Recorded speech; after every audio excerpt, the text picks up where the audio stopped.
ঢাকার বংশাল থানাধীন মিরঞ্জিল্লা হরিজন পল্লীর শতাধিক বাড়িঘরে ভাঙচুর, লুটপাটের প্রতিবাদে কুমিল্লায় বিক্ষোভ মিছিল ও প্রতিবাদ সমাবেশ অনুষ্ঠিত হয়েছে।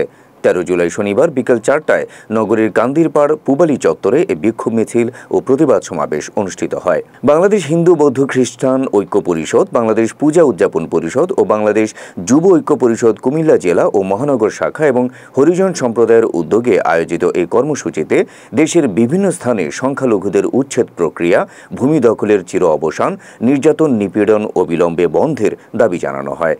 বাংলাদেশের ৪০০ বছরের ইতিহাস সমৃদ্ধ হরিজন সম্প্রদায়কে অনৈতিকভাবে উচ্ছেদের প্রতিবাদ জানিয়ে তাদের পুনর্বাসন সহ ৪টি পৃথক দাবি উত্থাপন করেন উপস্থিত বক্তারা। পরে একটি বিক্ষোভ মিছিল বের হয়ে নগরীর গুরুত্বপূর্ণ সড়ক প্রদক্ষিণ করে পুনরায় পূবালী চত্বরে এসে শেষ হয়।